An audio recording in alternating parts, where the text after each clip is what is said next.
High up in the Andean mountains of Peru, indigenous people groups attempt to eke out a living primarily through the raising of llamas and alpacas.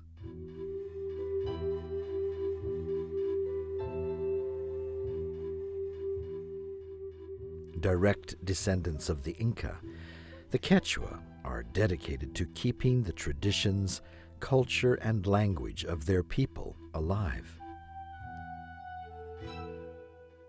The land is owned by the community, and individual families are granted access to build their homes and animal shelters, as well as grow potatoes, their one staple food.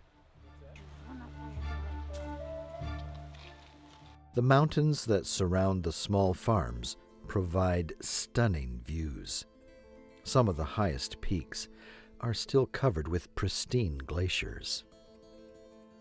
With climate change, ice and snow are melting, revealing amazing formations and unique layers of mineral deposits of beautiful colors.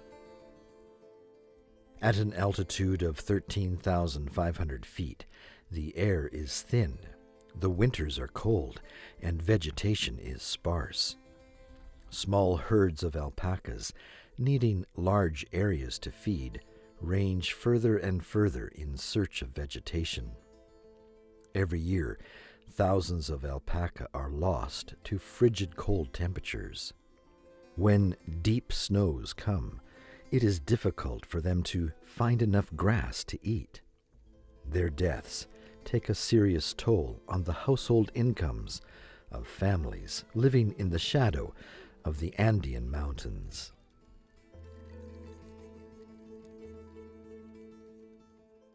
Living above the tree line, building materials are limited to mud bricks and stones. Houses are covered with thatch roofs that don't offer a lot of insulation from the cold winter winds. Most of the homes have just one room of about 16 feet by 10 feet with a dirt floor. The cook stove is usually located at one end of the room. With no wood, the fuel used for cooking and heating is primarily dried alpaca dung. Without proper ventilation, each time food is prepared, the one-room home fills with smoke. Prolonged exposure causes a variety of respiratory illnesses, especially in children and the elderly. My husband and I raised 6 children here in this house. We were very fortunate that all 6 of our children survived. Many of our friends had children who died because of the cold winters. There were some winters when we were not able to afford shoes for our children and they would get frostbite on their toes. It seemed like they were always sick with some kind of cold, flu, or diarrhea. We had no medicine. Instead, we would brew tea and pray they would recover. I was born in this part of Peru and grew up here with my parents. Our house was just the one room that included our stove. Our house was always full of smoke, dust, and ash. We really didn't have windows, just holes and cracks in the walls for ventilation. When the wind would blow in the winter, the room would get very cold. At night, we would need to use 8 blankets to keep warm. Like everyone else in this community, we made our living by growing potatoes and raising alpacas. In addition to getting income from our animals, many of the women in our community make products with the wool from the alpacas. We spin the wool by hand, dye the wool with natural dyes that we make from the plants and stones around our community, and then we weave clothes and make handicrafts that we can sell to the tourists. But it takes many days for us to weave even one item to sell. Unfortunately for Angela and others in her community, the onset of the COVID-19 pandemic has prevented tourists from traveling to Peru. All of the extra income the families received from these beautiful handicrafts has suddenly stopped. Today, The demand for raw alpaca wool has dropped so much that it is hardly worth the expense of taking it to market. The income that some of the men were making as tour guides and porters has also ended, and life has become more difficult. And yet, through all of the difficulty, the Quechua people love their highland community. While many youth do leave to try and find work in other parts of Peru, they often return to their homes to once again be with their families and continue the life ways they know and love. One thing that has had a profound difference in recent years is the partnership the community has made with ADRA.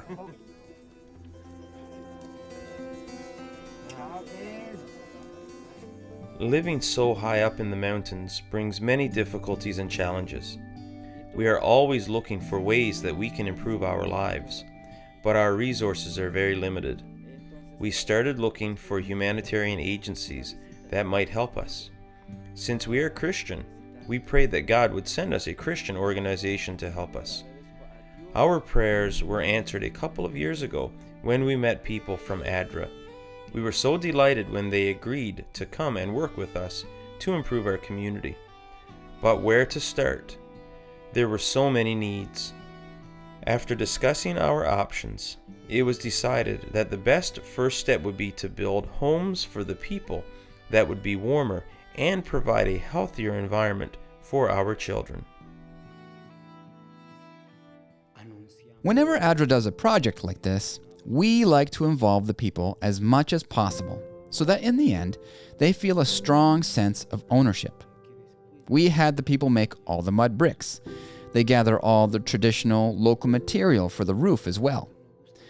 ADRA then works closely with them, providing technical advice and specialized materials to help them build a safe, warm, healthy home. We provide insulation for the ceiling, wood for a floor, the door, and materials for a nice stove that has a chimney to vent the smoke when they cook. We also encouraged the people to take old bottles and put these into the walls as they were building their homes, so that they could bring more UV light into their homes to kill bacteria. We do everything that we possibly can to harness the energy of the sun. We have installed a Trombe wall in every home. A Trombe wall captures the heat from the sun. Rays of the sun are passed through glass or heavy plastic sheets to heat a wall of stone or bricks that has been painted black. This traps the heat in the small space and heats up the wall during the day, which is then slowly dispersed into the home through the night. When we made the new stoves, we also installed a piping system that distributes heat through the wall of the home. We wanted to capture and use every bit of energy and heat that we could. I want to say a big thanks to ADRA for coming and helping us build our new beautiful home. In our old house, we suffered a lot. Life was sad and very difficult. Our whole family is now very happy. We don't get sick so much anymore. Now during the winter, we only need 3 blankets to keep warm at night. The spot I love the most is my beautiful new kitchen. I spend a lot more time there now because it is so nice. I am able to cook our meals easier and there is no more smoke or ash. The wood floor makes it easy to keep my house clean. When the children climb up on the bed, they no longer get the bed dirty from the floor. I really love my new home. I'm so grateful to ADRA. In addition to our new warm house, the ADRA technician helped us build a bathroom. We have a small spring above our house, and we are piping the water from the spring to our bathroom to give us a flush toilet, shower, and sink. The most wonderful thing is that ADRA installed a passive solar heating system in the ceiling of our bathroom. This means that for the first time, we have been able to take hot showers. We are so happy that we can enjoy such a luxury. We are so grateful that we can send our boy to school clean.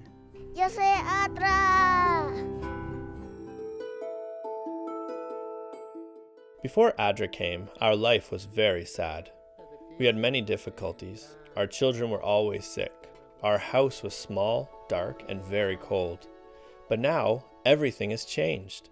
Our house is bright, cheerful, and warm. Our children are healthy. When I was painting the outside of our new home, I decided to tell the story of how Adra changed our lives. On one side of the house, I painted a sad face to show how sad and difficult our life used to be. Then, on the other side of the house is a happy face to show everyone how much better our lives are now. Adra not only changed our lives, but showed us a better way to live.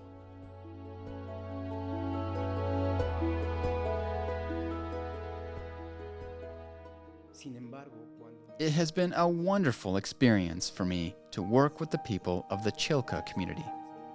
They are so grateful that someone has come to help them. They feel recognized and noticed. They even changed the road sign to include Adra Peru. They formed Adra on the mountainside above their village, and they want Adra to continue to work with them. They have asked if Adra could build them a church and community center, and bring a pastor to come and live with them to teach them about the Bible. They want a place where their children can come after school and be tutored on their schoolwork and learn English. They would like us to build a small bakery and show them how to make nutritious bread. They want to rebuild some of their classrooms, build a clinic, so many things they want help with.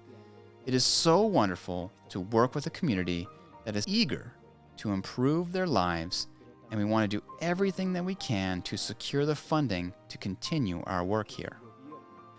We are so thankful for the help that we have received from Canada, and pray that we will be able to continue that partnership so that we can continue the good work that we have started in Chilka. Chikakatomping gracias nini. Estichon Adra. No kayko man chaya mas kan kumanta. Chiwami no kayko hasta wara guñariko.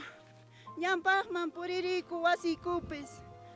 No kayko ugarniko pipis alinta causa naikupach. Nallatas Canada llahta manan con kawankuchu no kaykuta. Wawayko kunatapas llapallantan yuariwankaku. Mas tawanrahmi. Gracias, añay.